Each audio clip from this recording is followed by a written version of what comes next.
Good morning, Stink. Good morning. I was like the opposite of the Broncos. I show up in the second half as opposed to the That's first right. half of the That's show. right. That's right. Coming in, throwing some haymakers. That's right. Yeah, why not? Why wouldn't I? Well, let's start right there. Give us your immediate observations and takeaways from that 31-7 loss yesterday. Terrell Davis, by the way, will join us in about 7 minutes. Yeah, I thought it. I mean, obviously disappointed in the performance. Was really, really excited. When we were up 7-0, and had a chance with the fake punt to do something off the fake punt. Yeah. Oh, there's Craig Carton yelling at me. Lobbing stones from his Jets glass house. Okay. Yes, exactly. That's exactly what he's doing. But I mean. Just didn't really show up in the second half. Didn't have any answers offensively. The same things that dogged them, like not being able to run the ball. 3 or 4 critical drops in that game. Vele had one. Cortland had one. Franklin had one. Like, when you play with very tight margins, you don't have the large enough margins to overcome mistakes like that, and it ended up costing them.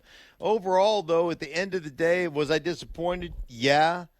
But at the end of the day, man, I walk away from this thing saying, wow, what an unbelievable season, what a great run, and we answered all the questions we wanted to answer before the season started. And so, I look at that this season as a huge success overall. Yeah, I'm right there with you, Mark. And when the other team's better than you and more talented than you, and you're playing at their place and you're 8-point underdog, you can't have those mistakes, to Mark's point, and expect to win the football game. You're not the better team. If you're the better team, if you're Buffalo, you can have some of those and still win this football game.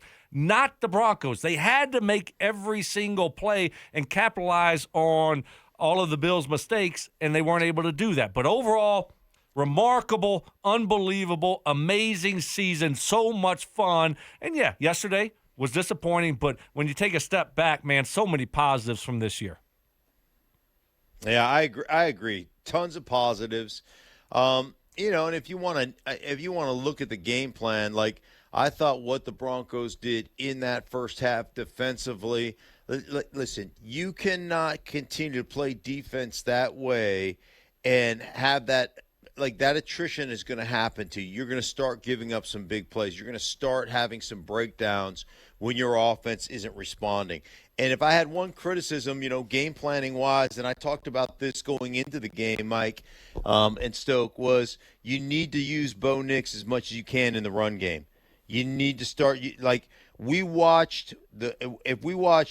watched the Commanders, or they watched Baltimore in the playoffs, man, they unleashed their quarterbacks in the run game. Baltimore did it, I think, 13 carries for Lamar maybe, and maybe it was more than that. But I know it was 13 carries, I believe, for Jaden Daniels, even though he wasn't running for a lot of yards. They just said, hey, we took the kid gloves off. You're going to run the ball, and we're going to set some big things up off of that quarterback run game. And I just did not think we leaned into that like I think we should have. Yeah, that's a good point. We did see that. And we saw Lamar running the ball a lot, like you said, and we saw Jaden Daniels. We saw some design runs for Jalen Hurts, who's coming off the concussion, which I was kind of surprised. Now, Mike, you've been in the camp of you don't want Bo to run. You don't want him to run. Because you want to, right? I mean, that's what you've said for the most part. So did you want to see more, or were you good with? He was their leading rusher. But some of those were off schedule plays. It wasn't designed. Let's get him more involved in the running game. It was more plays that were broken down in the passing game. Over the course of 16, 17 weeks, I don't want my quarterback running a lot. Right. But in a game like this, where you know it might be a struggle offensively, and then you start to see how much of a struggle it is offensively, yeah, that would have been something to see a little bit more of. Although it's funny, Stink, and I'll be very curious to get your reaction to this, because if I heard one, I guess, consistent theme to the play calling yesterday from Sean, was that they ran the ball too much.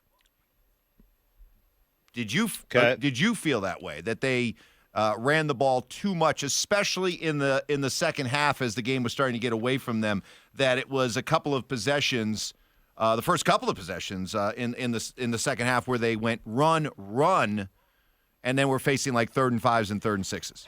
Yeah, I thought they ran the ball. I would have liked to see them change up philosophically, maybe a little play action off of first down, a little bit more pass on first down, then get into your second down run. And there were a couple of second down and 10 runs or second down and 9 runs.